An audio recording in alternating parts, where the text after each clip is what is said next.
It's a new year and it's time to start some new builds. Last year I was super inspired by watching some Berm Creek and Berm Peak videos, and I'm really excited to start this year and see what inspiration comes to mind.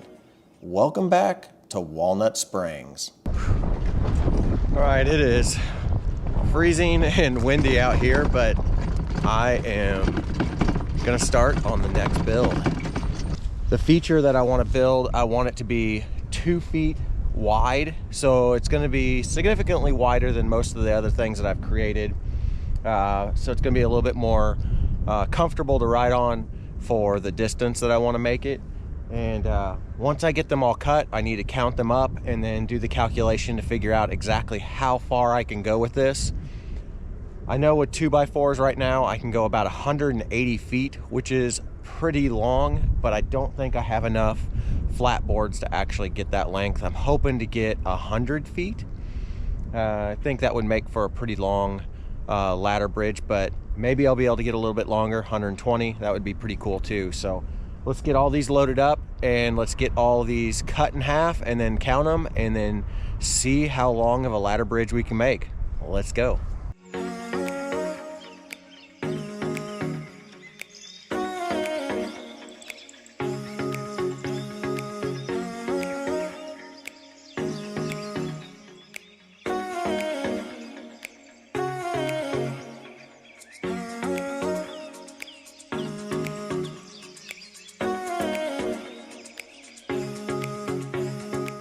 After I got all those planks cut, I wound up with 304 planks. That's a lot more than what I thought I was going to have, so I should be able to make a pretty long ladder bridge in the end.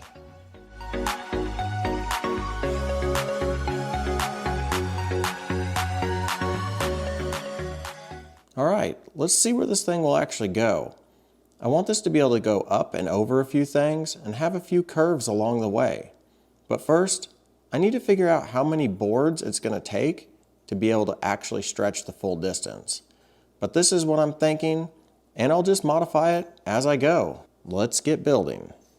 First thing I need to do is figure out how wide I want this to be, and I've determined that this width seems to be pretty stable, which is right at 13.5 inches.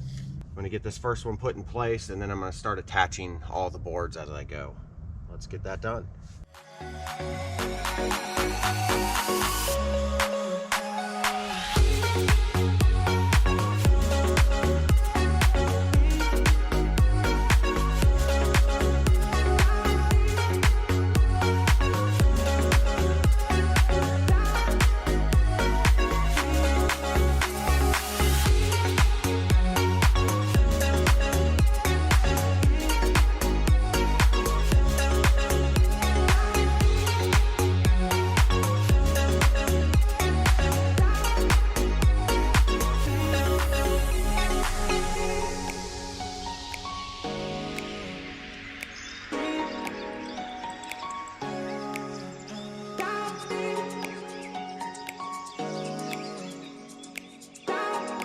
As I build this out, I'm gathering rocks from my rock pile that I have on my trail and just using them as support.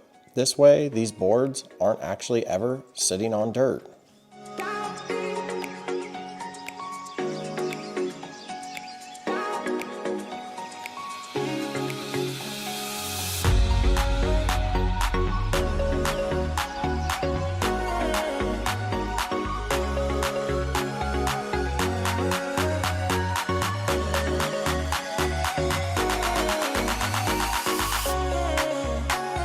Since this is the biggest project I've ever done, I knew there were going to be a massive amount of nails or screws that I was going to need. With the number of planks that were actually required to build this project, I had no other choice but to use nails. It was just the most cost-efficient way to actually get this done. Man, did my arm hurt after building this entire thing, but I think it turns out really, really well in the end. I learned a lesson. These top boards are so thin on a pallet, they really need extra support. You can only span them a few inches before you need to brace them again. I went ahead and I weaved in an extra 2x4 right down the middle on the boards that I had already placed the top boards on, just to give it some extra support. This was kind of a challenge, but I got it done in about an hour. But from then on, it wasn't going to be that big of a deal because it was going to be just as easy as laying out the other boards.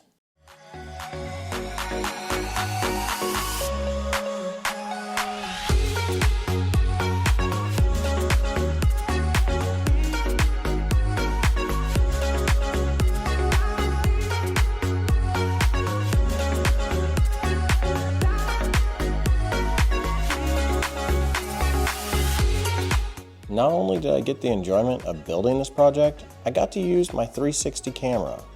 As you guys know, I got an Insta360 1X2, and they really do mean it is like a camera crew in a camera.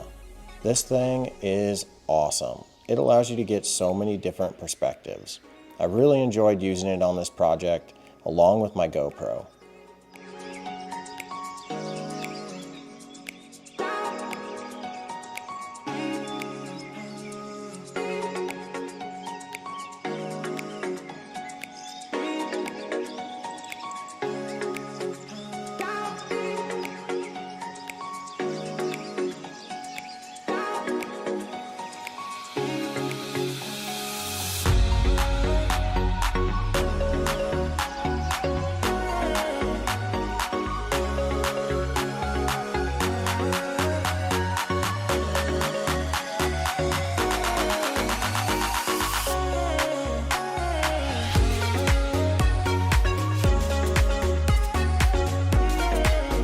Now that I got all the boards laid out, it's time to make an entrance and an exit.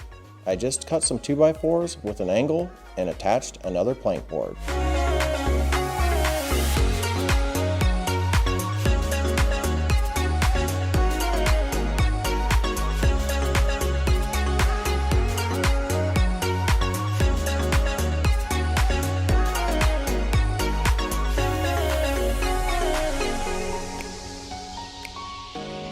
Now that I got all the planks put down, it's time to do the last step. Clear off all the branches and vines that are hanging over the boardwalk. Let's get that done.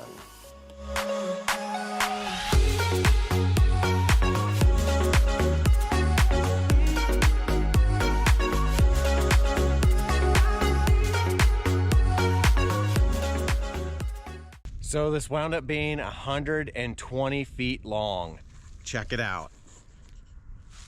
Starts down here by the rock garden. You get a choice of the rock garden skinny or the ladder bridge, and this one will take you, the ladder bridge will take you to the lower trail, and the rock garden would bring you back up to the upper trail. But yeah, 120 feet. Definitely, I love the curves that I was able to put into it. That kind of gives it a little bit of the character that I had in my mind, what I wanted it to be. And it also goes up and then back down and then up. So yeah, I couldn't be more excited, more thrilled about how this turned out. This just proved to me that I can get some pallets, I can make something out of them. So feels good to recycle some pallets and put it to good use, something that I'll be using for years. My friends and family will be able to use. So if you guys have pallets out there and you're wanting to do backyard trail builds, you can build some pretty cool looking stuff with it. It's really good wood. It's just you have to break them apart. It takes a lot more work than just going to buy it, but in the end, this is awesome. I am super stoked. So let's go get my bike and let's try to ride it for the first time. Oh man, this thing looks so cool. Woo! Yes! Oh, there's an acorn right in the middle, or a walnut. Oh, yes! That is awesome.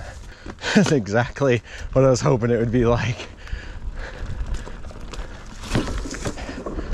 Oh man, super glad that I made this 2 feet wide. It's like the perfect distance width for riding this. Yes, that is so awesome. So awesome. All right, let's do it again. That was too much fun. After writing this a few times, I decided I would call it Wild Woody. I figure it goes in line with Little Woody that I already have on the trail, and it's pretty wild. If you guys like this video, give it a thumbs up, leave me a comment, let me know what you think of Wild Woody. And if you haven't subscribed, go ahead and subscribe. I put out videos every Thursday and also some running vlog videos every Sunday. And as always, get out there, run, bike, build, and just have fun.